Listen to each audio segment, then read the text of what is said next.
So I'm going to be showing you how I made these super cute edible characters out of fondant.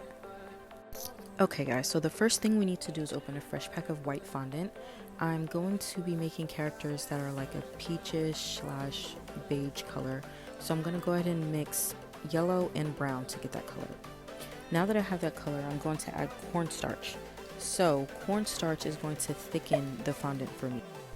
Fondant is so much easier to cut and slice neatly when it's like thick. So next I'm just going to roll out the fondant. So this character I actually traced off my phone. It's much easier if you have a printer. You can just print the image out and trace it onto the fondant. Once it's traced, I'm just going to take a sharp knife. I did use an X-Acto knife. So just trace around where you traced with your image. So yeah, I just kind of go around.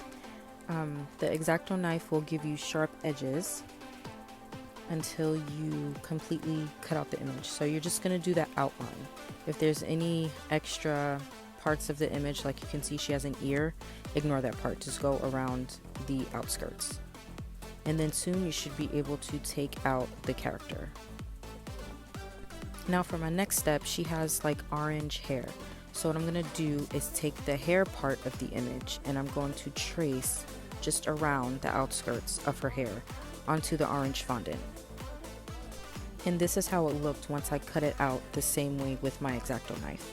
Now I'm just going to take some corn syrup as glue and brush it onto where her hair goes. So for all of the other details for this character, I just traced it and cut it out the same way I did with her body and her hair. Now I'm just going to take an edible food writer marker and I'm going to just make like the specific details, like the outline of her shirt. I noticed it had like some weird shape like dots on it. I'm going to outline her body. So even for her face, I traced the eyes and lips and nose from the image. And now I'm just going to go through and color those in.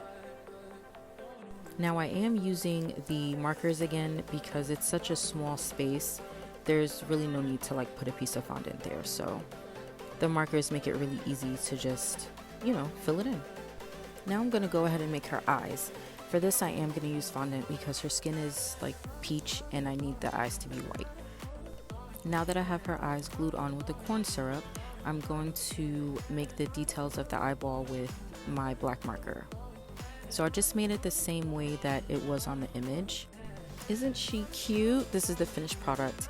Then I just followed the same steps again to make the other characters. So I've made Pebbles, Bam Bam, and Dino. I hope you guys know who these are. I feel super old. But they're from Flintstones, and this is my finished cake. Thank you guys so much for watching. If you learned something, anything at all, please don't forget to like, and I will see you next time. Bye!